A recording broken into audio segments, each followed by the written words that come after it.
อย่ามันอย่าโอ้มันนั่งแล้วพี่มึงรีบไปตามพวกมันเลยอย่าไปอยู่เป็นเพื่อนกูไม่ต้องไปนะกูอยู่เป็นเพื่อนแล้ว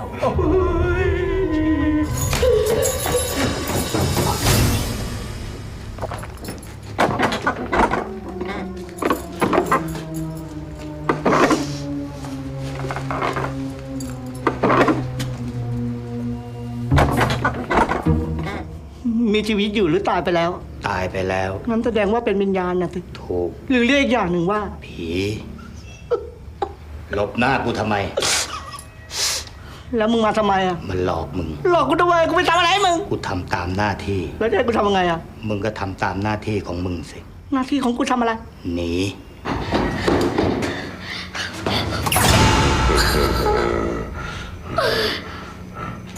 เก่งจริงมึงไป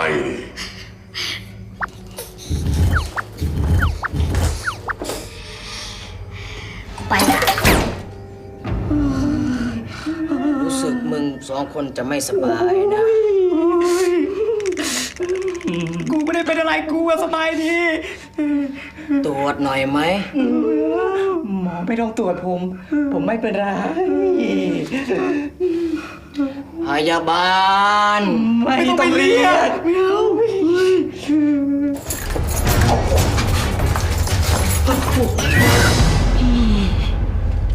รู้ทั้งรู้ว่าจะวิ่งมาเจอพวกมึงกูก็ต้องมากูทำตามหน้าที่แล้วจะให้กูทำยังไงว่ามาแต่ให้กูกลับไปทางโน้นนะ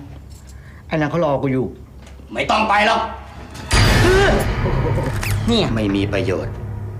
องค์พ่อจตุคามช่วยอะไรมึงไม่ได้รู้ได้ไงพ่อจตุคามเป็นเทพไม่ใช่พระแม่งรู้ดีหมอคนไหนดัดฟันให้มึงวะ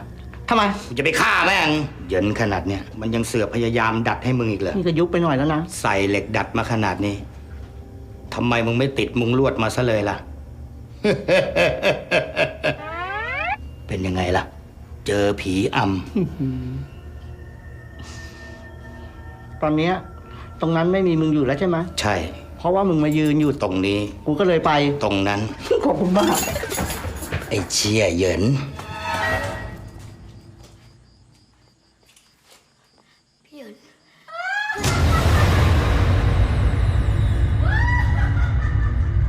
ใครอะ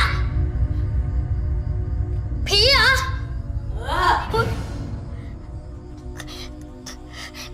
เขาบอกว่าถ้ายิ่งกลัวมันจะยิ่งหลอกเพราะฉะนั้นเราต้องไม่กลัวและแกล้งทำเป็นไม่เห็นมันไม่กลัวไม่เห็นไม่กลัวไม่เห็นคนลุกอีอ่ะ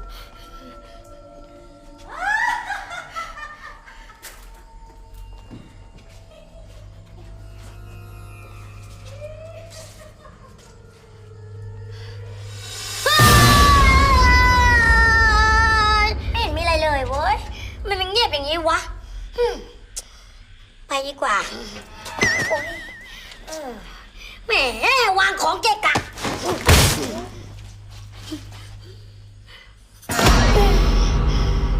ก็ไม่เห็นมีอะไรนี่พักนี้เป็นไรรู้สวยกินเยอะตัวมันหนักเดินไม่ไหวยังไงไม่รู้ไปดีกว่าว่ามึงไม่ต้องมากอดคอกูไม่อยากเป็นเพื่อนกับมึงกูทำมาเป็นตีสนิทเดินไม่ค่อยไหวพักเหนื่อยดีกว่าเอาเหนื่อยดีกว่าเหนื่อย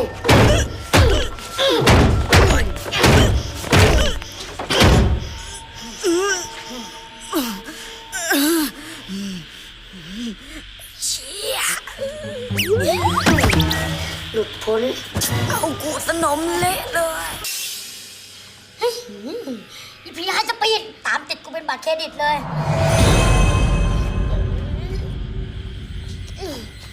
โอ้ยกูจะหนีมึงไงเนี่ยเฮ้ยเขาบอกว่าถ้าจะไม่ให้ผีเห็นต้องกลั้นหายใจมึงอยู่ไหนหายตัวเร็วยิ่งกว่าผีนะมึงอย่าให้กูเจอนะกูจะฟาดไม่ยั้งเลยมึงอยู่ไหนกูอยู่นี่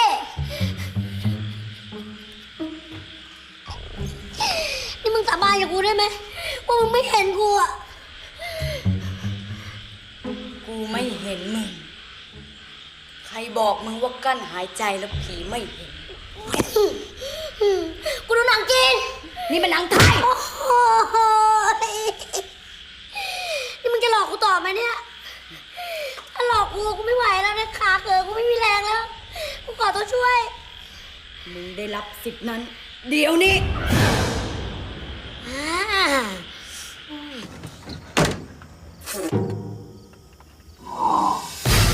และแล้วกูก็มานั่งตรงนี้กับมึง โอ้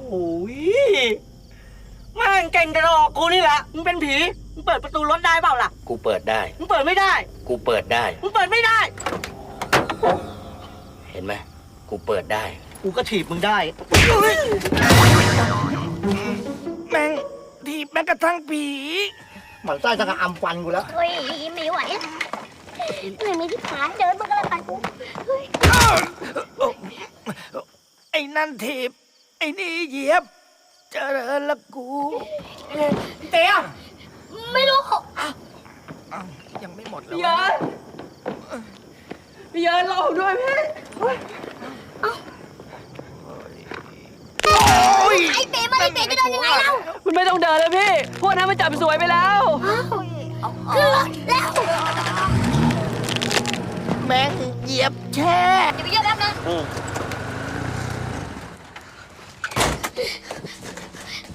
เฮ้ยเฮ้ย พี่ อุ๊ยขอโทษครับไม่รู้มีคนอยู่ครับ คุ้นๆเว้ยเฮ้ยคือ ไง เห็นของกูถึงกับตะลึงเลยเหรอ โอ้ ที่มึงเห็นนะ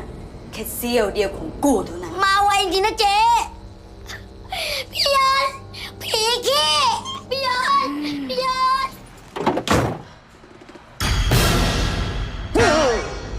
มึงทีพวกกูทำไม อันนั้นผัวมึงเหรอ เขารู้กันเป็นมึงแล้วมึงไม่รู้กันแล้ว มึงไม่ทันจริงๆว่ะขอใหม่ที เขารู้กันทำไมมึงแล้วมีมึงไม่รู้คนเดียว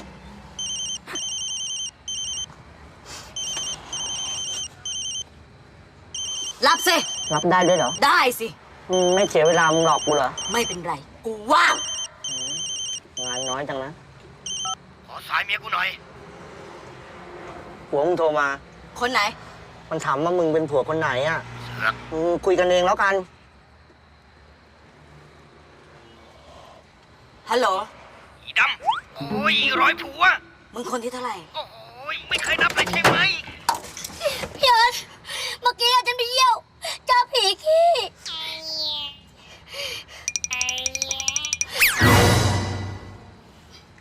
อีเนี่ยแหมมาไวจริงนะแม่คุณ ไง จะตามมาดูอีกเสี้ยวของกูเหรอ โอ้ยพอเถอะเสี้ยวเดียวก็เต็มตากูแล้ว มึงที่จะทีบกูเหรอ ขนาดผัวมึงกูยังถีบได้ แล้วมึงทำไมกูจะถีบไม่ได้อ้าวเลพี่ขอโทษ พี่ยัน หืม ขอโทษแล้วมันหายไหมโอ้โหขี่ถีบไม่โดนอามาด่าเลยนี่เต็มตีเลยไหมเนี่ย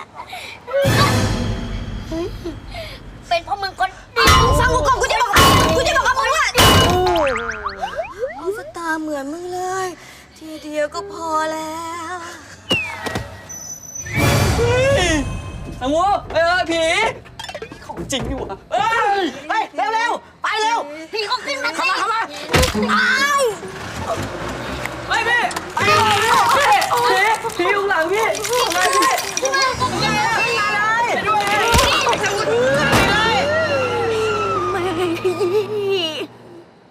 กูจะบอกว่า กูจะเอาโทรศัพท์มาคืน ฮัลโหล ตกลงกูคนที่เท่าไหร่ อ่ะ ห้ามบอกมาสิ นี่มึงยังอยู่เหรอเนี่ย เออ มึงนึกดูดีๆ มึงต่อใคร มึงต่อใคร ว่ามันไม่ตามมาแล้วล่ะ